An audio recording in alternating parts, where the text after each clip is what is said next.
Ladies and gentlemen, may I have your attention, please? Are you ready? Are you ready? Yo, what up, what up? It's your boy Ribero. And this DJ Emme in the building. And you listening to the UpNUp Podcast. Yeah. Wait, what are we doing? I don't know, just listen.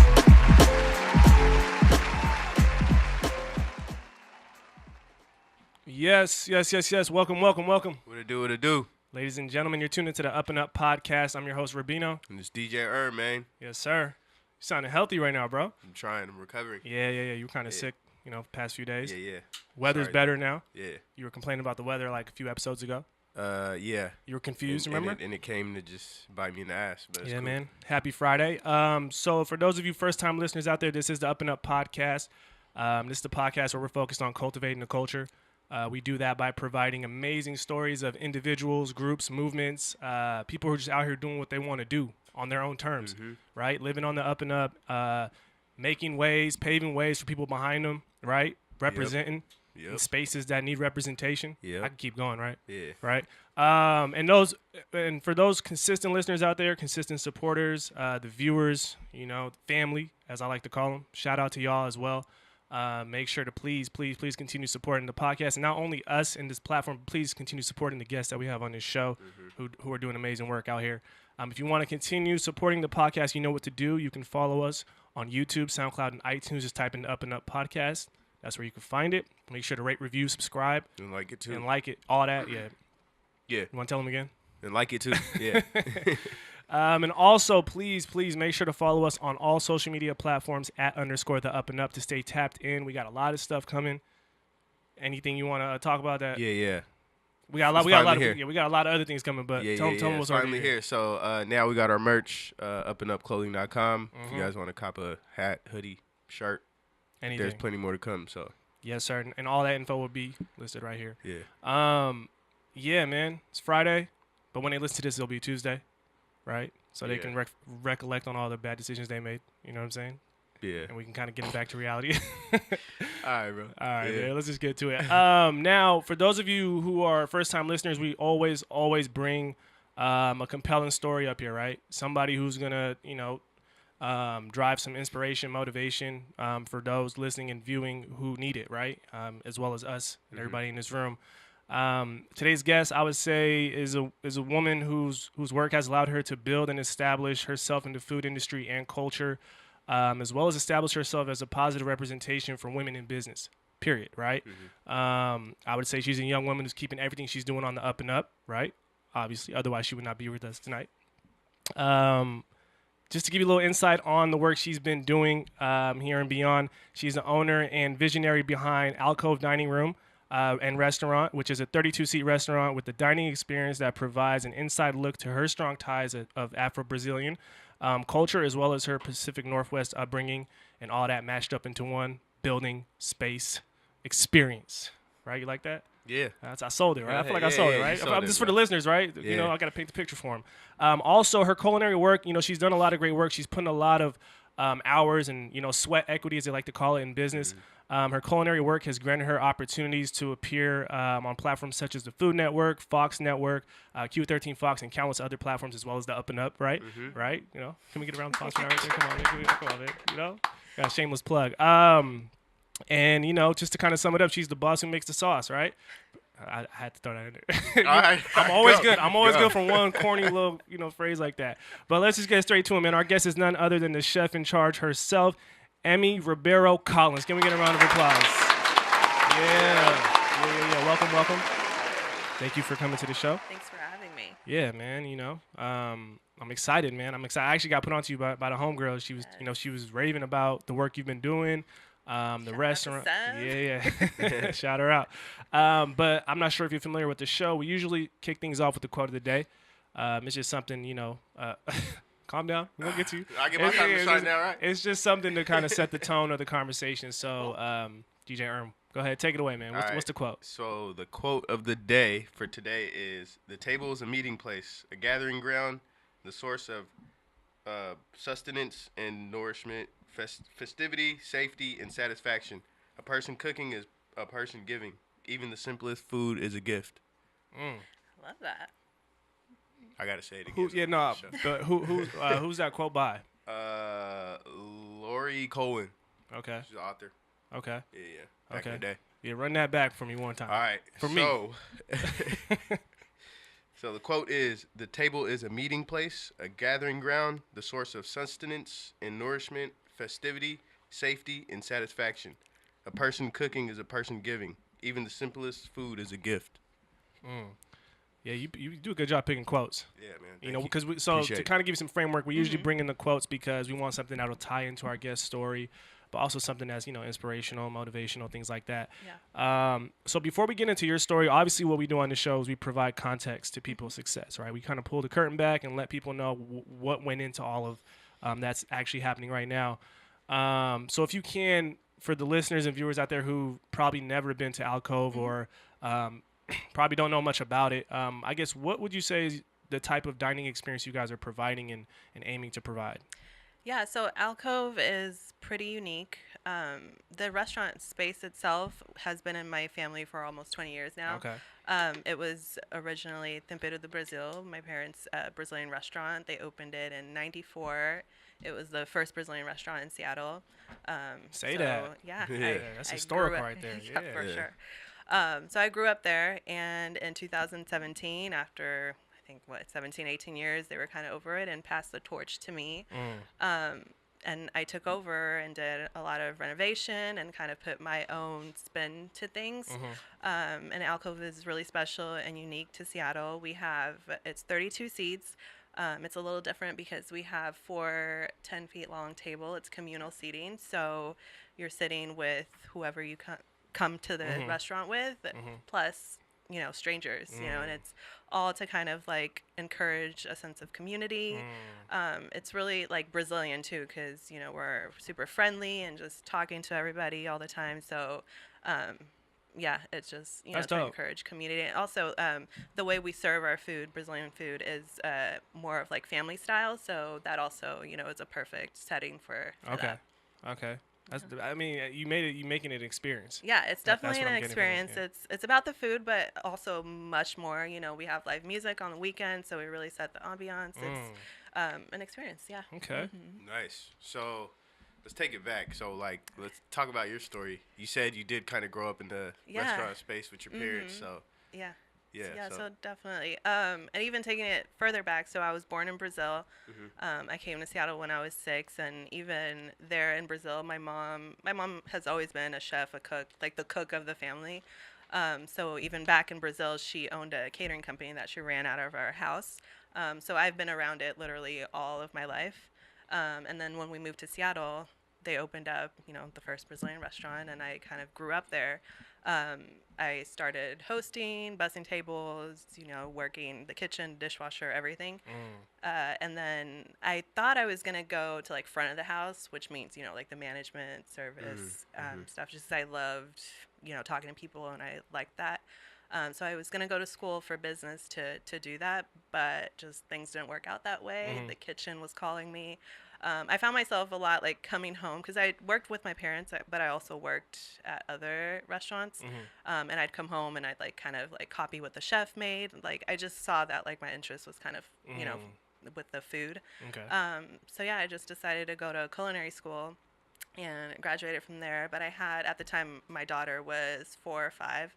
So I knew I didn't want to go straight from culinary school to like working restaurants and coming home at like 1 o'clock in the morning. Yeah. And so I kind of like just looked at the food industry, which is huge. There's so many different like ways that you can be successful in the industry, not just like owning a restaurant.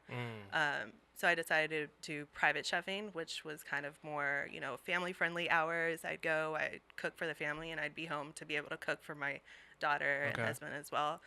So that's what I did.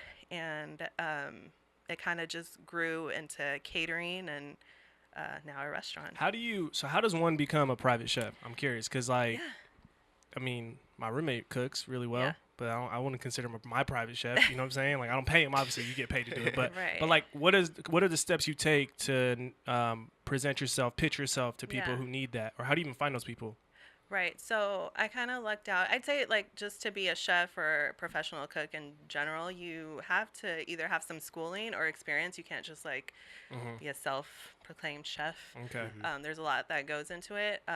Because I knew I didn't want to, work from restaurant to restaurant and climb that ladder. Not because I was lazy or anything. Again, it was because I had a daughter and just a whole, lifestyle that I wanted to keep a certain way. I decided to go to school, which I encourage anybody who's interested in the food industry to do, or who wants to cook. I learned a ton at school. Yeah. And it was actually through my school that I was able to land my first private chef job. They definitely help place you, like, in restaurants or whatever. You just gotta talk to them, let them know, like, what you're wanting to do with your career, and they're super, super helpful. I went to Seattle Culinary Academy, which is at the Seattle Central Community College. Yeah. I used my counselors and advisors and chef instructors to kind of help guide me. So, yeah. Yeah, and that's dope because, I feel like you growing up in kind of in the family business, right? Yeah. You kind of had a leg up Right. already, right?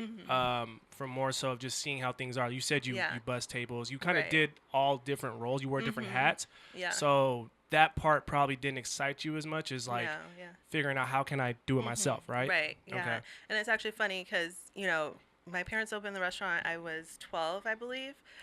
So I saw how hard that was. Like, they went through the recession and all that. It was 17 years of restaurant. So I didn't want to open a restaurant. I didn't want to own a restaurant, but I knew I wanted to work in culinary. So when I was, like, in class, like, the teachers would always, like, ask all the students, like, what do you want? And everybody's like, own a restaurant. I was like, I don't want to do that, but I don't really know what I want to do yet. And they helped me figure that out. But yeah, having that background of having grown up in the restaurant industry definitely shaped my career. No, definitely. I feel like you already had it in. Yeah. Yeah. So what were, like, some of the things that? Okay, so you ended up getting the restaurant or the space from your parents, right? Yeah. And so what were, like, some of the things, like, when you finally had it for yourself that Yeah. you didn't, like, realize back when, like, your parents had it? That makes sense. Like the Yeah. renovation process. Yeah, I'm pretty like sure the that renovation. was new, Yeah, right? that was intense. Like, I knew it was going to be hard, but it's unless you're in it and experiencing it, you really, like, don't know how hard it is. I just saw my parents, doing all these things and always would be like, oh, why don't you do it this way? Why don't you do it that way? And now I'm finding myself do everything that, like, my parents were doing. I was like, oh, that's why they're doing, to save money and to, try to be smart. So, yeah, that's been funny. And my parents actually now kind of help me out as well and, like, work with me. So my dad is always like, oh, so you're doing this? But remember? Yeah, so. And it's kind of cool because I feel like you can probably teach your parents things now, right? That Yeah, you've definitely. learned Yeah. just by trying your hand at this renovation Definitely. process and opening this spot and Yeah. kind of bringing it into, Definitely. the modern day now. Exactly. And it's, I've seen what they have done that has worked and what hasn't worked. So I got a leg up with that as well. No, I'm curious. So we had episode 1. We had Solomon Doobie of Cafe Au Vol. And after that episode, I remember we had got feedback from one of our listeners. She had reached out, Yeah. and she said how much that episode impacted her in regards to the fact that she always wanted to open her own restaurant, but she didn't. There were so many misconceptions that were kind of deterring her away. So she wanted to just go into nursing until she heard Solomon's story, and she was like, okay, maybe this is possible. Right. So for those people out there who are wanting to go into the food service industry, even if it's not owning a restaurant, just what are some misconceptions that you knew weren't true after going through it, that people are probably, staring at right now? That's an interesting question. I don't know if this actually answers this question. I know a lot of people think, like, before opening a restaurant, like, let's just do a food truck. Like, that's a little bit easier, but it's actually not. In my opinion, it's a little bit even harder. The food truck thing is kind of to test out your concept to see if it's working or not. It's definitely not like an end of your career with that, because there's a limit to what you can do with, like, Stepping food truck. stone, Yeah, for sure. it's definitely a stepping stone. But besides that, I feel like I don't know if this answers your question, Yeah. but for her to get discouraged, I would say, like, don't be discouraged by hard work. Well, she thought she just felt like, oh, it's too expensive. That was like the first thing she heard. And after hearing his story, how he kind of bootstrapped it, pulled resources and things like that, she realized, oh, okay, I can probably do it. Yeah, and I would say the same thing. Like, I would encourage everybody who has an interest in this or anything else that they want to do, to not be discouraged by like the daunting, financials and anything else. There's always a way, and I feel like if you're doing something that you love, and it's always worth it, no matter how hard it is. Like her example of doing nursing is hard too, but like if you love food and you don't really love and it costs money too. Either way you go, either route you go, you're gonna put up some bread. Like, definitely, it is what it is, right? There's always a way. If there's a will, there's a way, for sure. So now let's kind of roll into Alcove as a restaurant. What was that first day like when you opened up? Like, because we asked, we had Ephraim from Boon Boona, and he was like, he was hyped. He was just like hyped. He was like, well, let's do it. Was that how you felt as well? Like, obviously you were excited, but what were some things that were? It was really exciting, but do you want the truth? Yeah, bring it. I'm like contemplating if I should really tell the real story about the week that Alcove opened. I was super stressed out, as anybody probably would be opening a restaurant, and it kind of like affected my health. So the week I was opening the restaurant, I was like suffering from kidney stones. So that was really tough. So I literally, you guys, was, in there trying to prep, trying to like manage everybody, doing our grand opening party, like left to go to the ER maybe like 3 times in the span of like a couple days. Damn. And I had surgery actually on a Monday, and the grand opening was Friday. So it was really tough. Wow. Damn. Not to discourage anybody out there. No. But that's real though. That was really tough. Yeah. But also, like, it was such an accomplishment. And even before opening Alcove, I did a Kickstarter to launch it.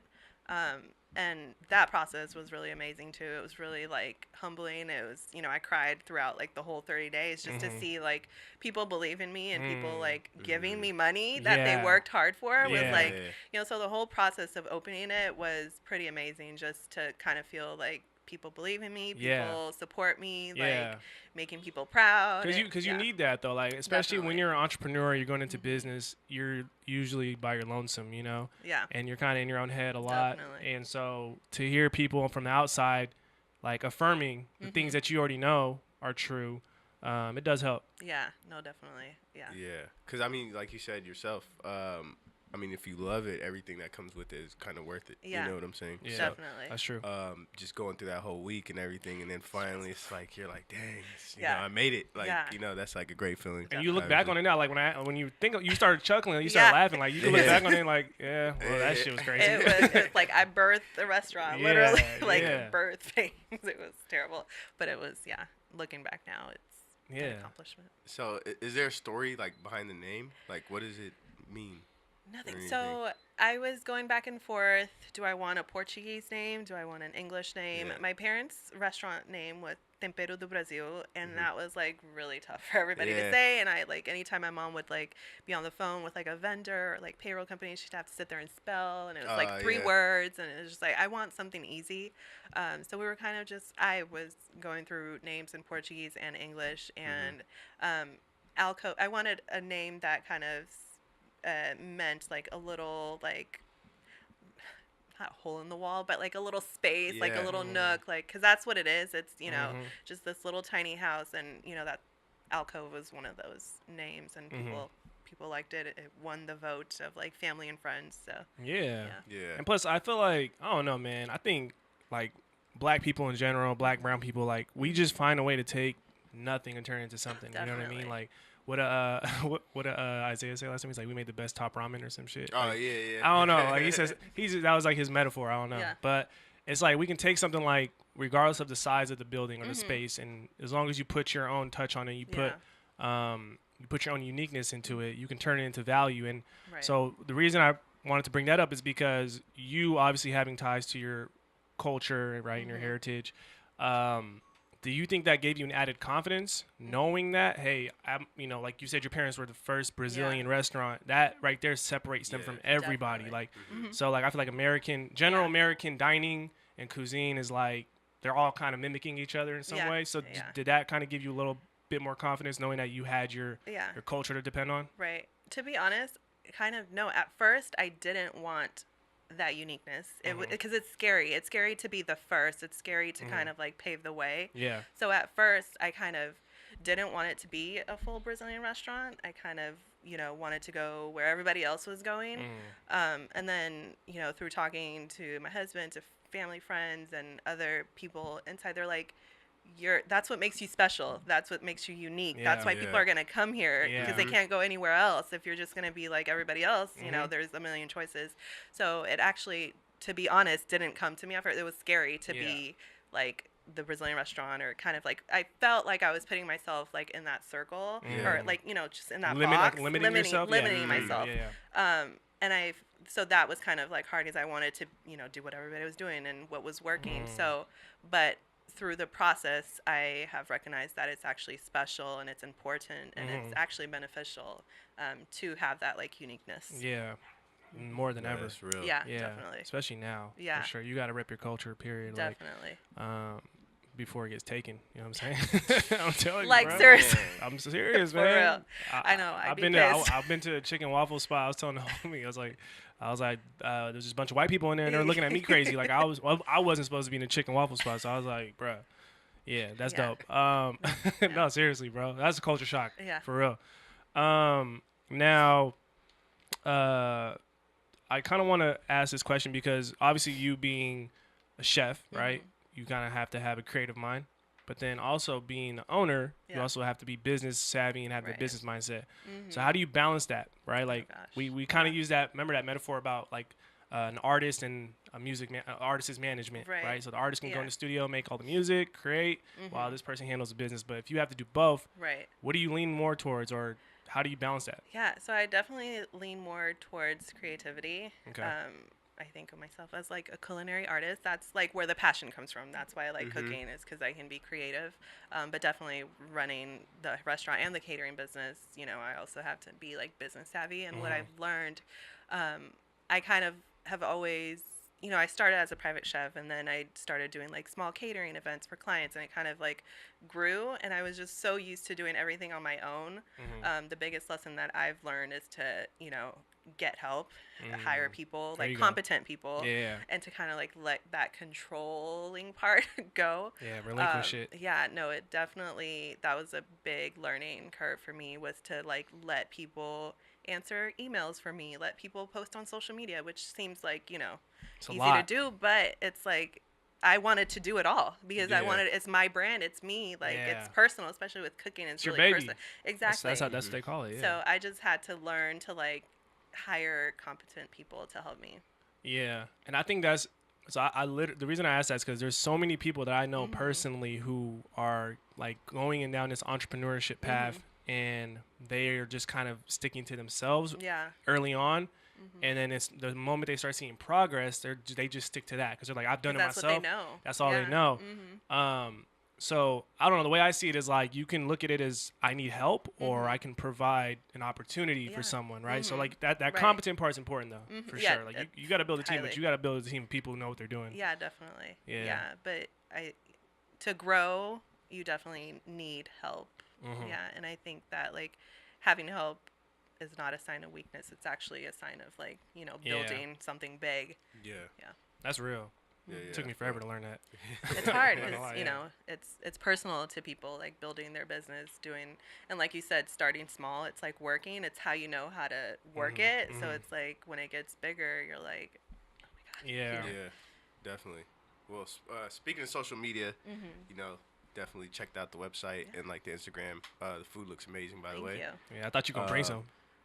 I should have. I'm joking. But anyways, so I mean, obviously, like taste is important with food, but I see like your presentation is like very, like elegant. You know what I mean? And so, how important is like presentation, like in the food world? Very. You eat with your eyes first. Yeah. And not only that, but like social media is extremely important, especially with restaurants. People.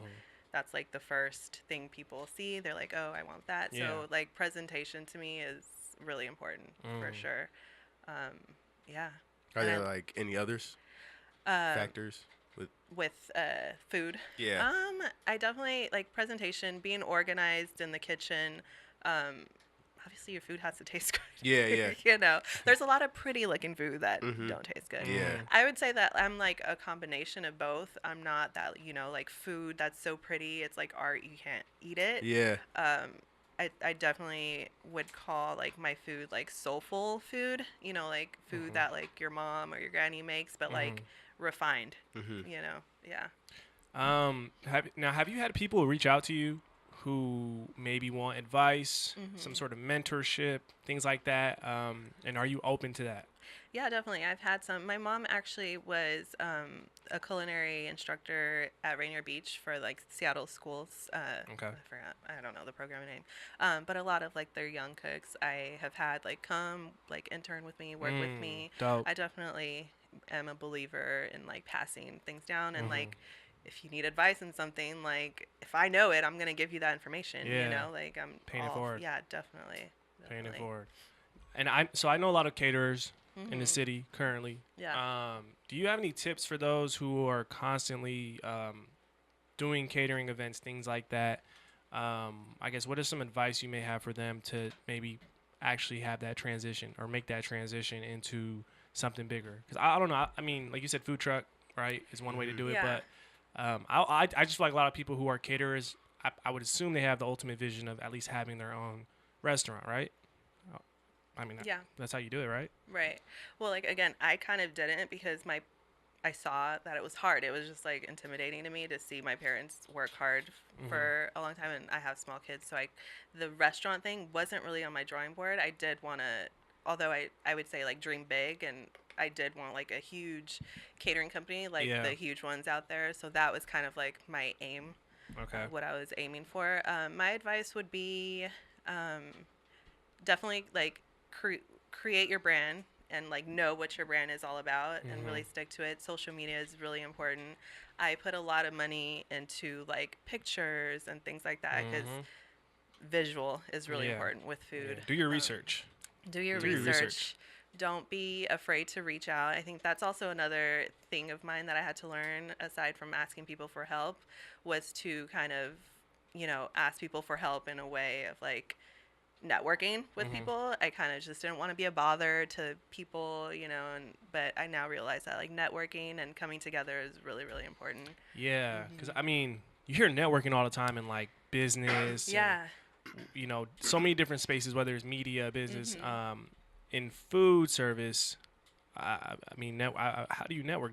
Like go to conferences, things like that? Like They do, yeah. There's a lot of conferences, especially for like women or like minority. There's like a lot of conferences for that, but also really like going to restaurants and asking to speak with the chef and meeting them, doing collaborations, reaching out to other chefs that kind of have something in common with you, and doing like a collaboration dinner with them and things like that. That's really important because then that gets you in front of like their customers, their followers who may have not ever known about you. So that's pretty important too. Networking is really important. Yeah, I like what you said about you eat with your eyes first. Yeah, definitely. Oh man, I do that all the time. Like like that show, Man versus Food. Yeah. That was my shit. Like that was my show. Yeah. Right. But that speaks to why I liked it so much now. Yeah. I get it. Seriously. So, and you were on. I was on MasterChef right? and Cutthroat Kitchen. How was that experience? Crazy because it's reality TV is really like not reality TV. Yeah, it's scripted, right? Definitely. Okay. At least the MasterChef one, I think I passed the contract, so I'm just gonna tell it all now. There you go. Statute of limitations. You're good. Exactly. It was in 2010, and actually, being on MasterChef is kind of like what also encouraged me to go to culinary because it was before I went to culinary school and all of that. I was like serving, and I was still thinking I was gonna do like management. Yeah. And so MasterChef is like for amateur home cooks. So I went to that. I didn't make it all the way to the show. I spent like a week in LA. But yeah, totally scripted. Yeah. Did you learn anything though, like in terms of maybe how to create content around your food, or your dishes? No, because it really was not about the food. It was really about the drama. Yeah. They kind of already had who they were gonna have on already planned out. Gotcha. So I learned that it was really not about the food. I guess is what, and it encouraged me to go to culinary school. Yeah. So, but you gotta know what you don't want. You gotta know what Yeah. you don't want. Right. I swear, like that's part of the plan, Definitely. right? Yeah. For sure. No, seriously. And so now with the research that you do, I guess because I'm trying to figure out like how we can get more women to be able to take that leap of faith. Yeah. But for you, was there ever a moment when you had like a fork in the road? Because I mean, I feel like, yeah, right, yeah, 'cause- Plenty. plenty. But like, what do you do in those moments, right? Like, how do you persevere? How do you push through? How did you push through Right. those moments? Because everybody goes through it, you know. Yeah, and no, definitely. I just want to kind of draw from your experience. You know, I can't remember like my first fork in the road, Yeah. but I feel like the running theme is that things always happen for a reason. You know, like even like when negative things happen. I was working for Eddie Vedder, who played for Pearl Jam, and then there was like a situation. I wasn't working for them anymore, and I was like super pregnant, so I was like really bummed out. But that situation turned out to be for the better. So now when things happen, I'm always like, you know what, it's supposed to happen. Like when negative things have happened or a fork in the road, I feel like it always has like brought me to a better situation. I'm a big believer in that. Yeah. To where like now when like negative stuff happens, I'm like, okay. You get excited. I Like, kind of get excited. Yeah, I get excited. Yeah, because I feel it coming. I feel like the good stuff is coming, you know. So that's the point that I'm at right now. But I know that like if you're still kind of learning that and you're still in the beginning, it's hard. Yeah. I would just say just keep at it. Yeah. Yeah, just keep at it. Have faith in yourself. If you don't believe in yourself, who else is going to? Yeah. Seriously, you develop habits too. Like Definitely. so if you consistently push through those forks or those forks in the road, you're just going to develop a habit of being able to do it moving forward. Definitely. And things will get bigger. Yeah. And there's going to be more obstacles, right? And it's like I enjoy looking back and being like, wow, like I thought my life was over. I thought it was just going to be done. And like, look at me now. Like that's the best feeling ever. I would so much rather that than have it like easy breezy. Like there you go. Totally.